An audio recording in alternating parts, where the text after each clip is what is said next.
The following is a special presentation of Tony Kurre Radio.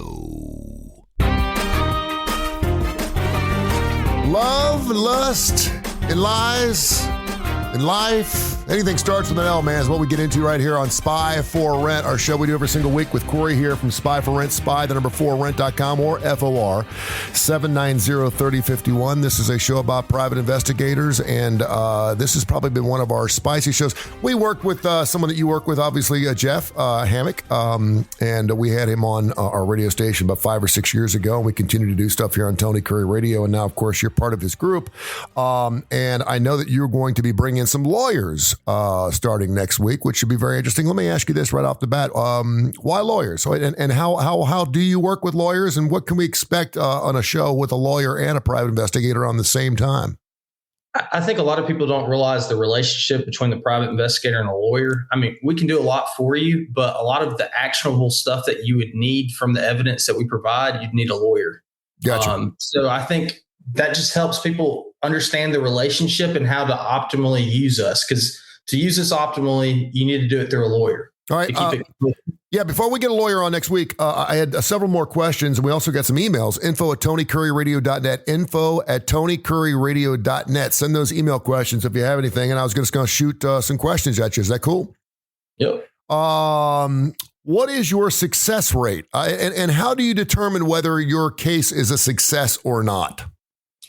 You know, I haven't audited it in a while because so an insurance case, it might be, seeing the claimant with activity, right? Mm-hmm. But at the end of the day, you can't make somebody do something. My success rate is, one, we don't get caught. That's the biggest thing. If you get caught and you're up in the news, that's unsuccessful. Or you can't do surveillance anymore. We get a lot of cases that some other investigator they hired blew the case, and now it makes our job even harder. They should have just hired us in the first place. But I would say success for us is, like I said, not getting caught, and then two, getting the evidence that we can do within the budgetary requirements that we're limited to. So, I mean, you could get, if you could have 20 investigators on a case, you could get more evidence. Sometimes it's very limited. If you only have a budget for one person, we're going to do our best with one person, but it just really depends on what you're looking for. Depending on what kind of private investigation you're doing, how long do you investigate before you finally say, if you can't find anything, you finally say, listen, there's nothing here? Or do you just keep looking, or do you go back to the client and they're like, I know there's something going on, just keep working? That's one of the gut things. And that's one of the things you got to be really honest with the client. So once you get the intake, I can kind of tell by the information that you give me what the likelihood of something happening. And if I don't think it's very likely, I'm just going to tell you from the get-go, like, hey, I don't really think it's possible with the budget requirements that you're giving me. Or even if you have a unlimited budget, I'll just straight up tell you if we don't think. Now, sometimes I'll be like, can you just try? Mm-hmm. Okay. And then I will give them like a day by day, like, of what's going on. And I will advise them eventually, if they're just trying to find something that's not there, I just eventually let them go and just say, hey, I can't do this anymore. It's unethical. If I keep on doing this, I'm not going to take your money.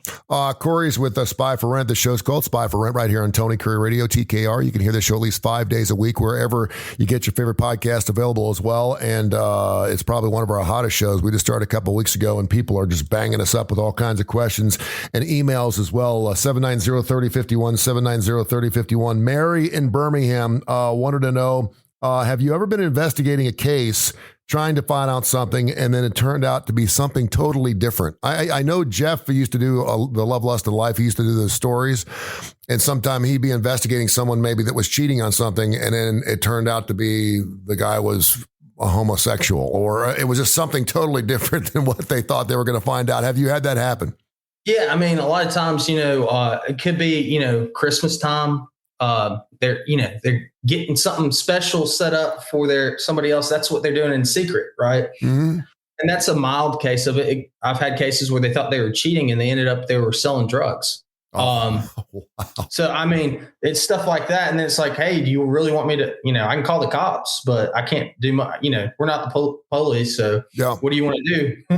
I would imagine the holidays are an interesting time for you. First of all, I'm sure you're super busy. But there are it's a transient time. A lot of old friends coming in and out of town. I'd imagine you're probably a pretty busy man around the holidays, aren't you? Oh yeah, I've been from Huntsville to South Alabama just in the last 3 days, just checking on guys and going back and forth. So it's been a wild ride so far in December. Has there ever been a case that you refuse to investigate? Yes. So if I have a conflict of interest, I would refuse to investigate it, or if it's illegal, unethical, or immoral. So, I mean, that could be like, why? I want to know, why do you want to find this person? Yeah. So it could be, you got to be real careful because, even a lot of foreign governments and stuff will hire private investigators if they don't do their due diligence on their clients to get information. You might not know what information that is, but if you got to know your client. So if you're not going to tell me who you are, I'm not going to work with you. Then also with that, if it's going to be, you've got to know if it's, how do I say this? I'm not going to like work for the cartel to figure out how to do something or where somebody is, right? And there's stuff like that comes up, or a fixer. There's family fixers that will call you and want you to do something, and it's like, dude, that's illegal.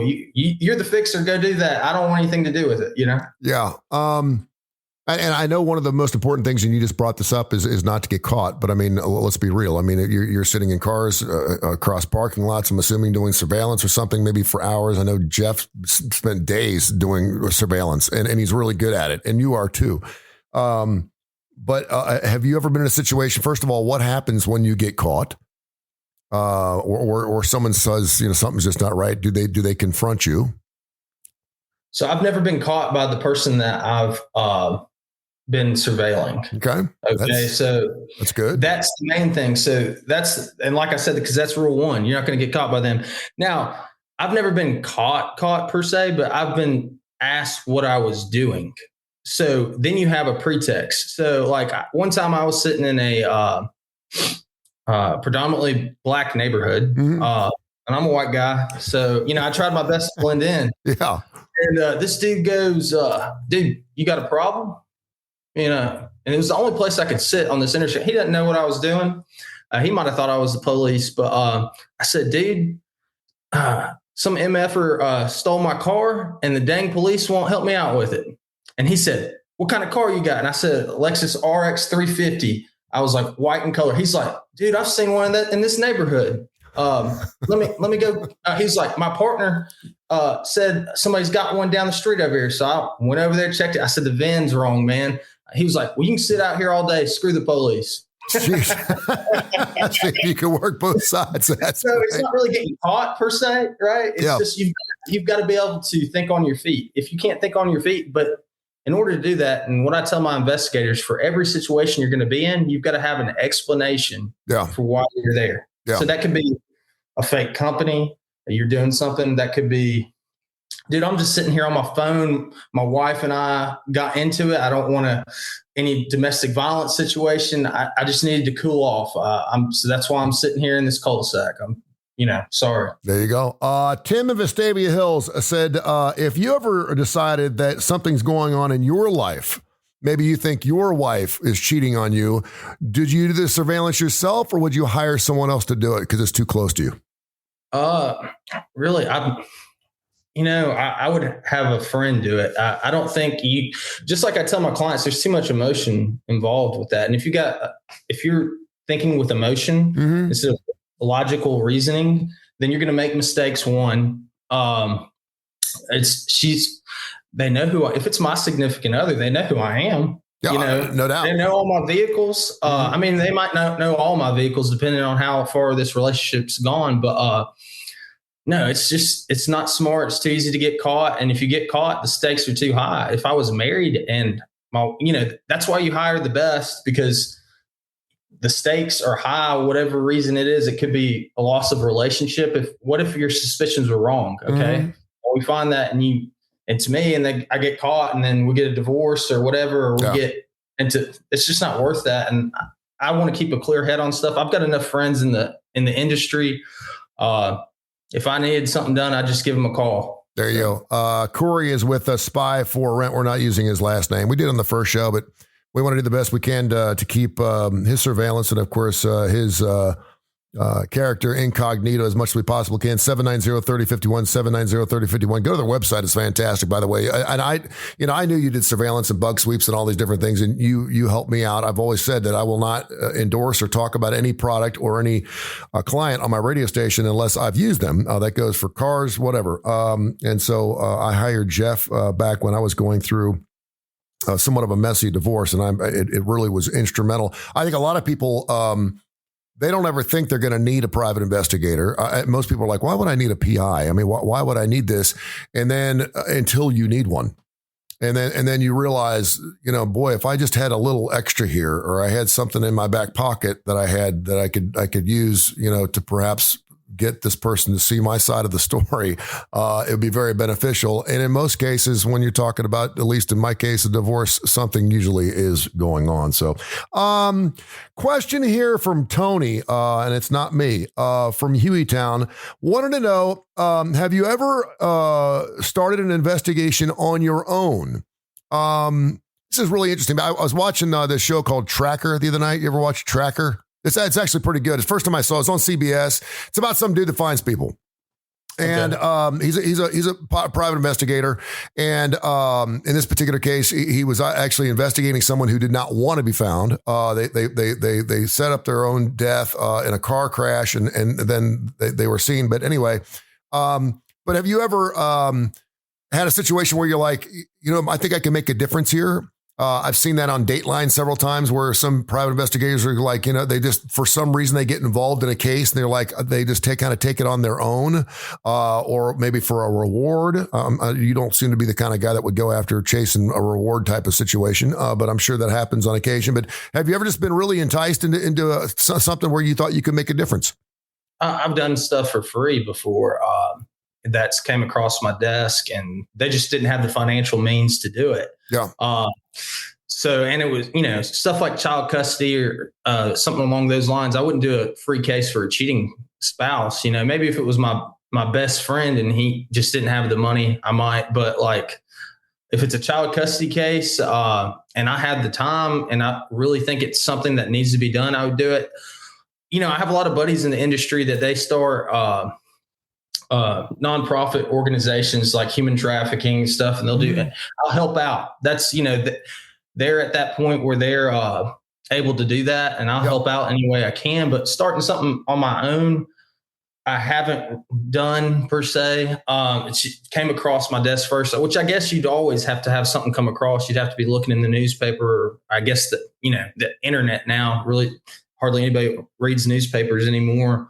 But that's something I would be interested in the future if we had enough time to do that. And I've volunteered to do some things, and especially on the security side, consulting side, I've done some free consulting for that. But it's very resource intensive depending on what it is. And I think a lot of people do it for marketing, unfortunately, too. So a lot of these people that you see out there, and, they're doing this good whatever, it could be a nonprofit for human trafficking. What are you really doing against human trafficking? Okay, you're getting some pedophiles off the street, which is a good thing. But are you surveilling? Like, are you going after the source, the people that are actually trafficking these people? Or are you getting the Johns and stuff like that? So that kind of irks me too, that people are saying, oh, we're doing this and that, and they're getting all this, and they're making money, some of these nonprofits, maybe not the business, but and not every nonprofit's like that. But a lot of these people, they do that for marketing purposes, and it may not be from the actual their heart and the best intentions. So you got to be careful. I know exactly what you're talking about, and non-for-profit just means they don't make more money than they can spend, so they still have it too. It's funny you brought this up, because one of the things that I spoke with Jeff about several times, and he would bring up these stories. And again, we always talk on love, lust, and life. And a lot of it was fun. And he'd bring up these stories. But he spoke several times. And this is something that I would love to do. We're on the fly here, but I would love to talk about human trafficking on the show. Perhaps maybe after we have a lawyer on next week. I think that would be a show we could probably go quite some time on and maybe even get some further expertise on that particular thing. As a parent, I have a 12-year-old, a 17-year-old, and a 20-year-old. So my kids are kind of out of my 12-year-old, I guess, is young to be in a situation like that. But the first time when I started working with you guys, my kids were 5, 10, and 17. And it scared the hell out of me about some of the stories I heard about human trafficking just in our city alone. There was a place off of Highway 31, bar that just got bulldozed. That I had heard that there was a hotel behind it, that it was just rampant. And I'm thinking to myself, how do people know about this? And it continues to go on, and why can't they shut it down? Can you talk a little bit about human trafficking in Birmingham? Maybe give me some of the clues or hints, and maybe when something just doesn't seem right, or how to protect our children. So the children thing, going after that, I mean, one, you got to be head on a swivel so they don't get kidnapped, etc. You've got to teach them these things to keep your head on. Don't have your head in the cell phone. I mean, there's simple things. How you park? Can you get out of that parking spot in a fast manner? I mean, my mother, even in Birmingham, this has probably been 15 years ago. Somebody tried to kidnap her at a Walmart parking lot, and so she had her gun on her. And, my dad and I have always taught her to keep her head on swivel. She said, I saw the guy before I came in, and then I saw him follow me coming out. So she already was observant. So because of stuff that we've taught her, but, that's one thing. And you can talk about that. And I think people almost get too much in depth with it, because you don't need to be paranoid either. You got to live your life. But at the same time, always be aware of your surroundings. That's a little cliche. In Birmingham. So one of the things that I think that we do wrong in Birmingham, or in looking at human trafficking in general, is we go after just the source. I think a lot of it's prostitution. Okay. Mm-hmm. It could be slavery. So when I lived in the Middle East, even, people think slavery is dead everywhere. No, they'll take your passport and they'll make you work, and they won't give that passport back. It's almost like indentured servitude.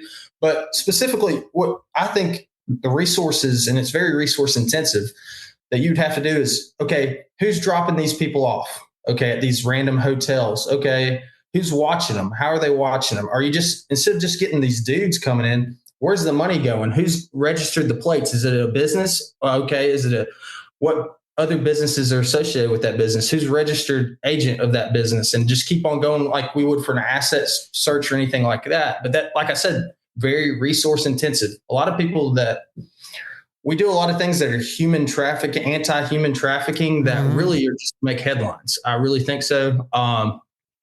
Instead of going that intensive with it, but it's probably going to be a lot of places where there's high traffic areas. So you got to think like 65. That's probably, if that 31 case, that hotel, get off 65 right there on 31. You know where I'm talking about, right? Not 100%, but it used to be bar 31 was right there. Yeah. And I've heard about it for years, because I used to do remotes down there, and people were always like, what goes on behind here? And I'm like, what? And someone had told me that when they bulldozed the hotel as well, they found bodies in the joint. And I'm like, how in the? I said, what? And they're like, yeah, there were like 6 or 7 bodies that they found in that hotel. That got swept under the rug, and no one, and of course it got torn down several years ago. But I was like, and I guess, when you have the right people in the right positions, you don't hear about things like that in Hoover or Vestavia or Mountain Brook or even Birmingham, It's unfortunate. Yeah. I mean, that's negligent on the hotel staff too. So they're just turning a blind eye, and they're not checking on the rooms. That's crazy. Bodies just, it really is. Well, and I used to work up in the Homewood area, right there off of West Valley Avenue. And there's Jitterbugs used to be in that hotel that was down at the bottom of the hill. And I think there was a Bennigan's or something down there. But anyway, there's a group of hotels right at the top of that hill. And at any given time when you're driving, you drive up and down that street, you'll see couples walking down the bottom of the hill to go to the gas station. I don't know, get a snack or something like that. And they just don't look like they should be couples. I'll just put it that way. They look nothing like they should be together. I'll just put it that way. So it's kind of strange. Corey is with Spy for Rent, 790-3051, 790-3051, and go to their website, and they just do everything, and they're the best at it right here in Birmingham, and they've been doing it for years and years and years. And I do love the fact that both you and Jeff have your vets, and you've serviced our country, and we thank you for all that. And I think that plays really well into how well you do your job. So I think you do wonderful work that way. What's your take on, and I'll end it with this, but what's your take on our crime situation in our city right now? We're going to set a record this year for the most murders, I think, in a year. I don't know how that compares to other metropolises or any of the cities about our size. I don't know what Atlanta's doing or New Orleans. I've heard from a national perspective that more serious crimes are down, but other crimes are up. But we obviously have an issue here. We have a problem here. I can't remember the last time we went a day we didn't have a murder. It's almost like every morning I turn on Fox 6 and there's another murder. What's your thoughts on that? And what can we do to change that? So really, I think it comes down to a personnel issue and a resource issue. So if you look at the Birmingham specifically, I know a lot of good people, that work for the Birmingham Police Department. And let me just say this, I don't think we realize how tough a job. Most people don't like police and how tough a job they have to do. And they have to have that discretion to, okay, this kid's just, a little mischief here versus, okay, this is something that needs to be, I need to arrest this person for. So it's very nuanced in that. But I think it comes down really to the patrol distributions. We probably don't have as much of a presence and deterrence. That's just, I haven't really studied the crime in Birmingham that much, just going off of, and I have a little bit of a police. I was an MP, so I got a little bit of a background in that. But so if you just don't have the people, and it's hard for a recruiting standpoint, because it's almost like, okay, I'm not going to say it's as bad, but it's bad. It's like the Vietnam vets coming back and nobody likes them, and you still got to work and you're still servicing these people. And nobody appreciates you.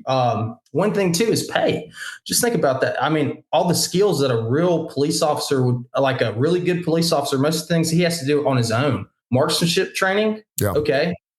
The police isn't going to give you, you're not going to become a competent marksman just from going through the academy. You've got to continue to do that, dry fire, et cetera. There's plenty of good trainers. I'm not going to, get into gun shooting, but then physical fitness, are you doing combatives, jiu-jitsu stuff? Then the intellect, are you reading? Do you know the laws?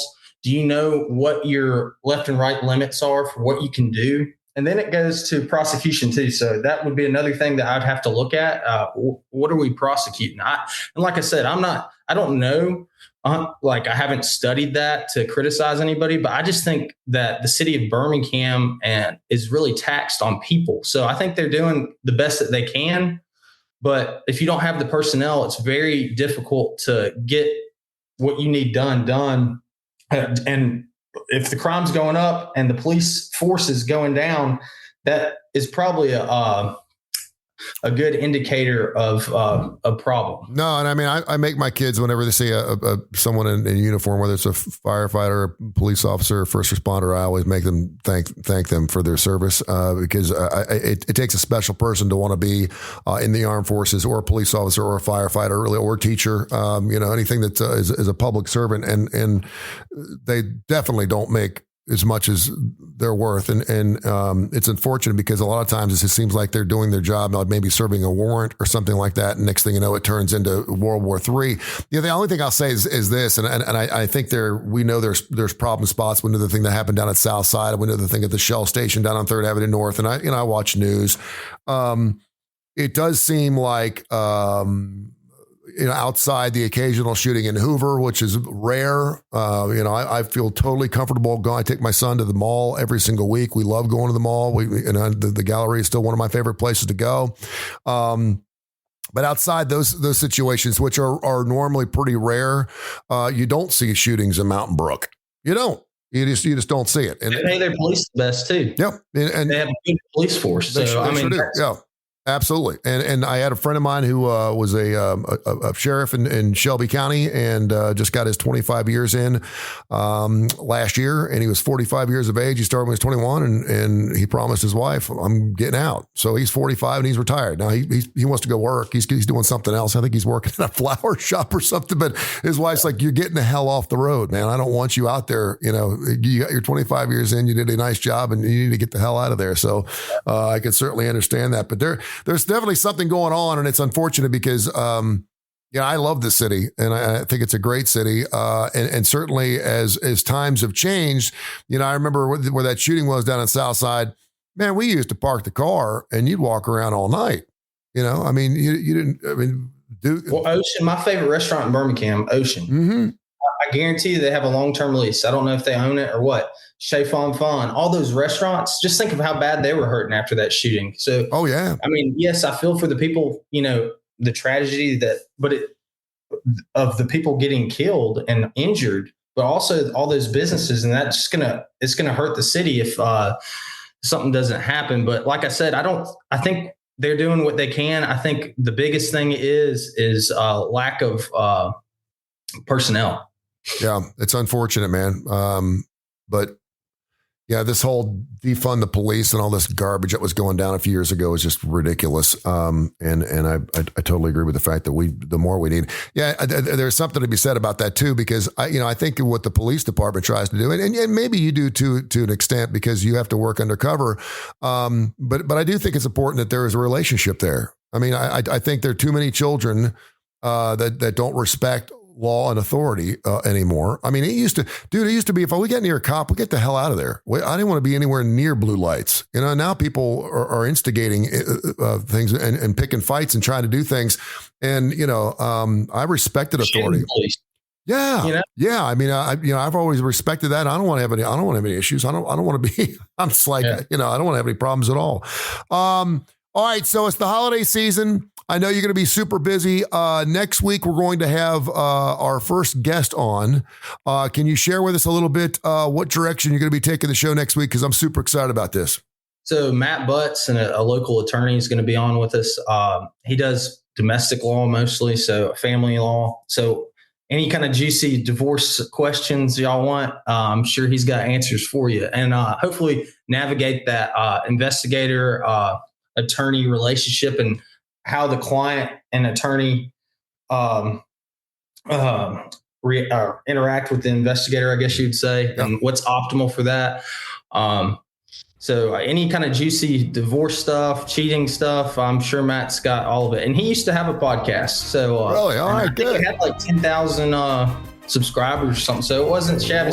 We'll send him a link. Tell him to get it out there, brother. Put it back out there. He's welcome to join the show anytime I'm in. My podcast is your podcast, brother. Anytime. Info at TonyCurryRadio.net. Info at TonyCurryRadio.net. That's where you send your emails. Their number is 790-3051, 790-3051. Spy for Rent, Spy the number 4 Rent, or SpyForRent.com. Either of them works. Thank you so much, my man. Looking forward to next week. I can't wait to get our special guest on. God bless, and have yourself a wonderful weekend. You too. This has been a special presentation of Tony Curry Radio.